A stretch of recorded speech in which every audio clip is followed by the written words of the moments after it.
Suspect this at all? No! I was blown away. There's no way I would have endorsed him. Did you know that there was an illegal gambling operation going on just down the street from where you live? No.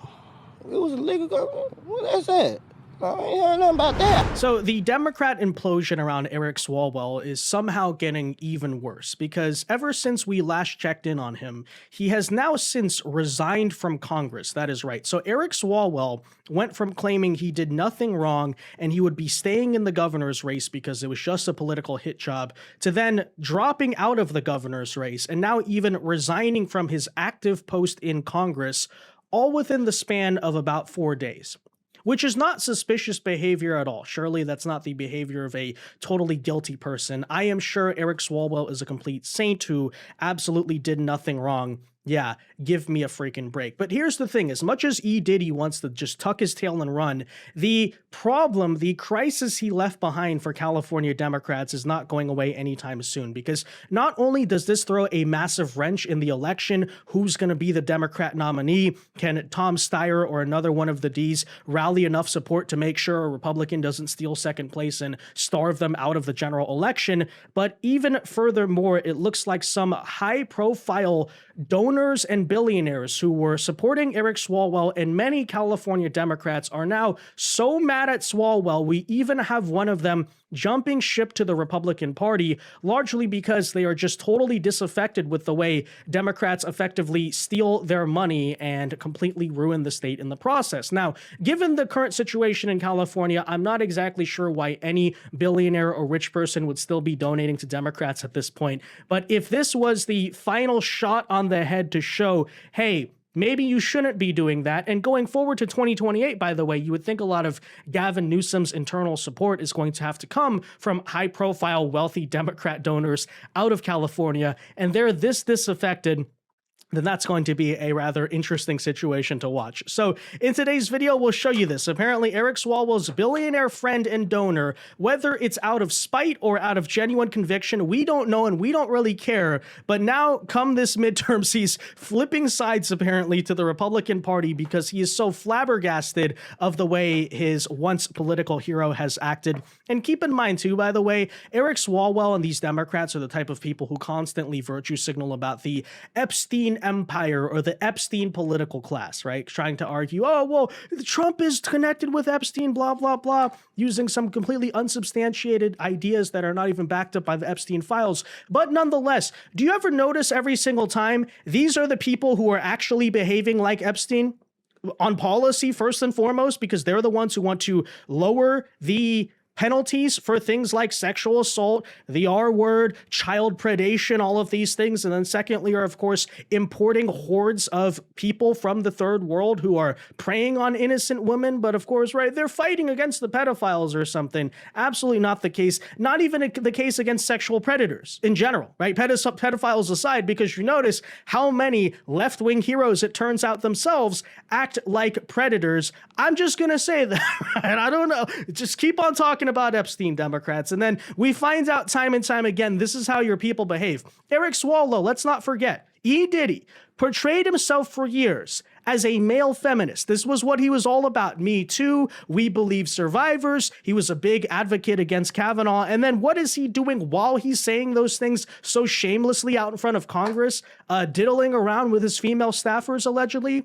Pretty telling behavior. I don't know, maybe you ought to re-examine that whole talking point and your whole political party to begin with. Nonetheless, let's talk about this, guys. First, though, do us a favor. If you enjoy our content, make sure you hit that like button down below. Subscribe to the channel if you are new. That's the best way to support our work. It also ensures that you can stay up to date with all of our latest news and coverage. And that said, let us begin with the news, of course, that we have not covered thus far. Eric Swalwell now resigning from Congress. Why?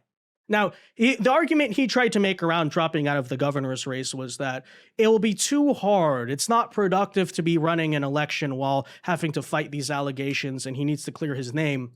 But you would think, okay, he can stay in Congress quietly and still do that. Why is he suddenly like so desperate to get out of his current position? I think the reasons are obvious, because he's in serious trouble, right? This is not some tiny thing that's going to blow over, and he's trying to get the heat off of him while he still can. Nonetheless, take a listen. A lot has been said about me today through anonymous allegations. I thought it was important that you see and hear from me directly. These allegations of sexual assault are flat false. They are absolutely false. They did not happen. They have never happened. And I will fight them with everything that I have. They also come on the eve of an election where I have been the frontrunner candidate for governor in California. I do not suggest to you in any way that I'm perfect or that I'm a saint. I have certainly made mistakes in judgment in my past, but those mistakes are between me and my wife. And to her, I apologize deeply for putting her in this position. I also apologize to you if in any way you have doubted your support for me. But I think you know who I am. For over 20 years, I have served the public as a city councilman, as a member of Congress, and as a prosecutor who went to court on behalf of victims, particularly on behalf of sexual assault victims. That's who I am and have always been. Well, actually, E. Diddy, we do know exactly who you are, and that is, of course, a scumbag and a liar. So it is not surprising that you were up to these behaviors, allegedly, while you're putting on this public face of being a male feminist. I mean, it's completely in character. Yeah, we're not shocked at all because we totally believe you were up to no good. And yes, it is totally in line with your moral character. You can claim, oh, mistakes in judgment. I don't know if they were mistakes in judgment, Eric. I think it's literally just who you are. So, Congressman, you referred to Elon Musk as a fascist at some point and alluded to him being a national security threat. Do you see that more of a national security threat, you sleeping with a Chinese spy, than transparency in the federal government? What are your thoughts on that? What are your thoughts on that? What's Fang Fang think of that? So yeah, needless to say, Eric, nobody's actually surprised. Anyone who's paid any attention to you for a while would know that, again, you're a scumbag, and this is not even the first time. But nonetheless, here is the full statement on his congressional resignation. He claims, "I'm deeply sorry for my family, staff, and constituents for the mistakes in judgment I've made in my past. I will fight these serious false allegations made against me. However, I must take responsibility and ownership for the mistakes that I did make." So given the context here, it sounds like Eric is once again quietly admitting that he did indeed have these relations. He did have sexual relations with that woman. But I guess the argument trying to be made here is that it wasn't non-consensual, it wasn't assault, it wasn't the R word, to which I once again say to Eric Swalwell, that might be a defense if not for the fact that you are a Me Too male feminist. So let's not forget that according to the movement you support, right, it's not just in terms of if you did it non-consensually or whatever. Actually, because you are a man, especially a man in a workplace in a position of power, according to your political movement, that's still predation, right? That's still predatory and inappropriate behavior. So, even if he wants to try to use this excuse, it was consensual the entire time. And, okay, they're leftists. This is American politics. He's married to his wife, but, okay, fine. We get it. That just doesn't matter. It's not relevant in modern politics. But what is relevant to his politics specifically is this idea that he's still taking advantage of women, right? He is acting as a predator according to the whole HR situation, right? Because what was partially Me Too about? I mean, yes, some of these Hollywood guys genuinely were, forcing themselves on these women, but I think another very large extent of that was happening because there was a perception, when you're leveraging a position of power to get things out of a woman, and that's the way you're doing that, and you're basically saying, oh, well, you want a job, don't you? I'm going to blackmail you if you don't, or you're not going to work in this town, right? If Eric Swalwell is doing the same exact thing, which it appears he was doing, by the way, even some other allegations of NDAs and even paying off hush money to some of these people, then yeah, by Eric Swalwell standards, by Me Too standards, that is still effectively sexual assault or rape. So let's point that out as well. But anyways, okay, so that's what he's insinuating here. He did it consensually. He's just E. Diddy consensually, right? But anyways, I'm aware of efforts to bring an immediate expulsion vote against me and other members. So basically, even Democrats are rallying right now with Republicans to try to kick Eric Swalwell out of Congress. Expelling anyone in Congress without due process within days of an allegation being made is wrong. Well, I do seem to remember, Eric Swalwell, when your political party expelled George Santos before he was convicted of the actual crime, before he had his due process, but you celebrated that nonetheless. By the way, Eric, why do you deserve due process? Believe survivors, believe women. This is what you're all about. So you deserve to be heard out? You deserve to have your side of the story told? No, we believe the survivors. Me too, hashtag, right?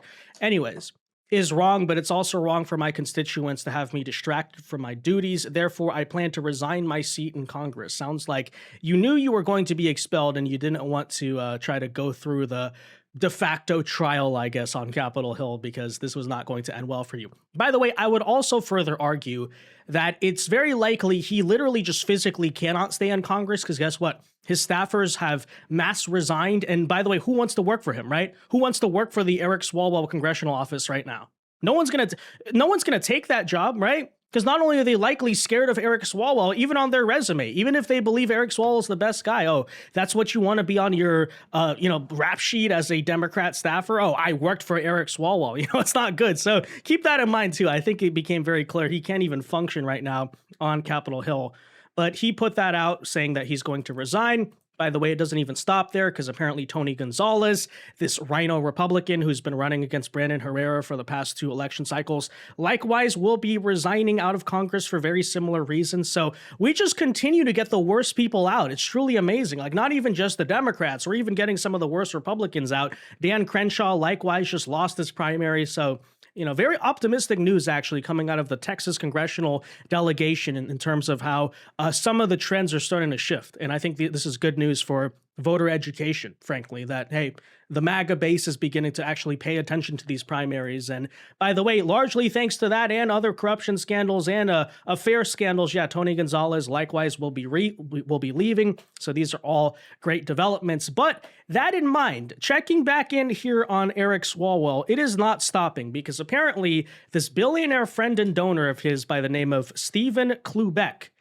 who let Eric Swalwell apparently live in his Beverly Hills mansion, is now at least claiming he just found out suddenly after living with the guy that Eric Swalwell is a slimeball and is apparently so pissed off about this that he now wants to change parties over to the Republican side. Take a listen. I'm not making this up. Respect this at all? No!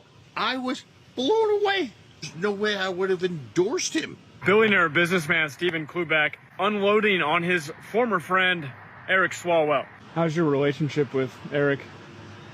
Are you guys still friends? Eric who? Is that clear? Don't bust the trust. You bust the trust, okay?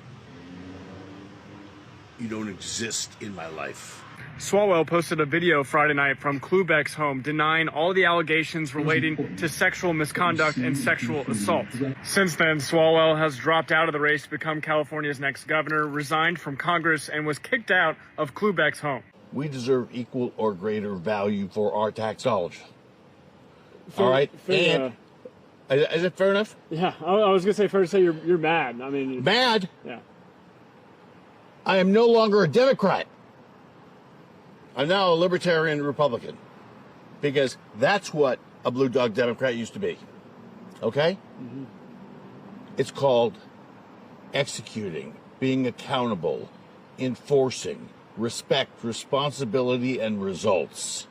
When I ran for the governorship, I did because I couldn't find a candidate that was worthy to back.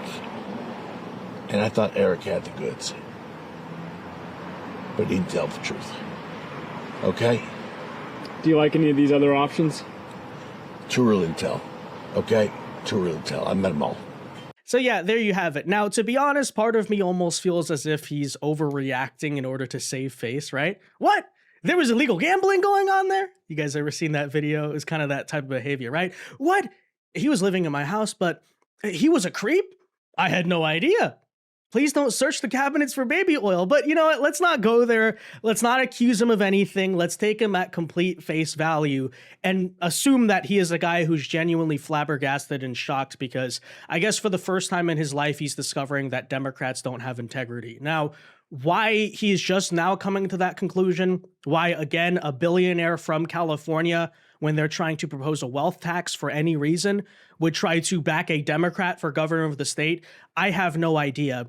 But he is coming out now and apparently stating he's basically out of scorn, right? He's so pissed off at what Democrats did to him, he now wants to flip over and become a Republican donor. And you might think that's a drop in the bucket, but I'd point out this is actually happening on an institutional level with a lot of top donors to the Democrat Party, right? And we've talked about this ever since basically the election of Trump, which is they still feel as if they got completely hoodwinked when it came to Kamala Harris. They got scammed, right? Basically, if you remember at the time, the DNC was selling these donors the idea, oh, the $1.5 billion campaign, we got this, we're going to win, we're going to destroy them, and then they're the ones that got destroyed. And ever since, I'd point out, even to this day, the DNC is still struggling with fundraising. You would think that a lot of people have gotten over that post-election hangover, no kings, they're all energized and stuff. And while that might be true of the base, I would point out still to this day, the DNC is still struggling with fundraising. Because some donors have outright just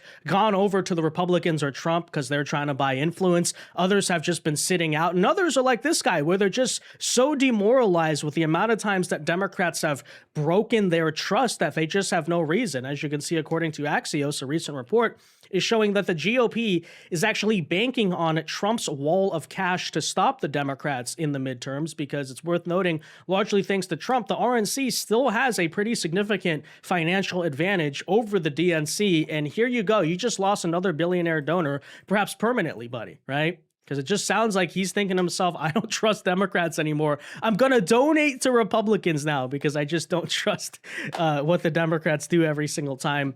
Even recent headlines like this show DNC Chair Ken Martin, following the finance chair here of the DNC, is currently trying to calm the nerves on still lagging the RNC in fundraising, which again is very interesting because traditionally, let's not forget, the DNC, ever since 2016 and even before, has always destroyed the RNC when it came to fundraising. And ever since the election of Trump, the closure of USAID, the investigation into the credit card fraud on Act Blue and a lot of other things, and general just left-wing demoralization, the DNC has been far behind.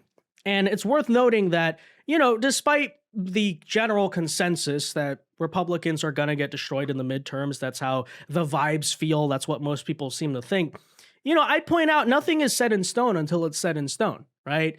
And while there might be a lot of vibes and hype around a lot of things, notice behind the scenes signs like this right here. Like, how I truly do wonder how much of the Democrat Party's momentum is actually real, and how much of this is very online behavior, or even the demoralization operations on the right wing, if you know what I'm talking about, are coming, frankly, from powerful left-wing people, because these people are actually, to a degree, really desperate to try to claw and fight for something, because you notice on many levels they're struggling.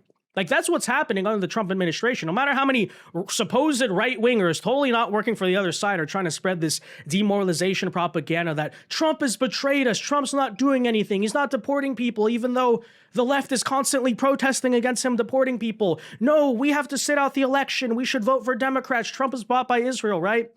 You wonder how much of that literally is the psyop, right? These people are the conspiracy theorists. They claim to be the quote-unquote far-right ones, even though they're not right-wing. They claim to be the ones who are fighting against the psyops. Do they realize they are the psyop? And you know who I'm talking about, right? Because if you're a party, if you're the Democrats right now in this dismal of a political situation, and you understand you're not flipping over conservatives to your side anytime soon, what better tool do you have against the right than to simply promote people on the right wing and boost them? And by the way, get them millions of views and huge audiences on the internet to say this very type of stuff. Oh, Trump's getting steamrolled by the left. Don't vote for him. Don't vote for Republicans. They betrayed you. Just sit out the election. Let the Democrats win everything, right? So just something to keep in mind. Because when you look at the actual state of the DNC, it's like this right here, saying, quote, we don't need to outraise Republicans, according to Ken Martin. We just need to raise enough money to be in the ring to be able to compete and fight back. That is the current rhetoric of desperation coming out of Ken Martin and the DNC. And given this current state of their donor class, I really wonder why that could be the case. It sounds like they're not all that happy with constantly throwing their billions of dollars down the toilet. We'll put it that way. But anyways, that said, guys, let me know your thoughts on this in the comment section down below. Be sure to leave a like on this video, subscribe to the channel if you are new, and until next time, God bless and peace.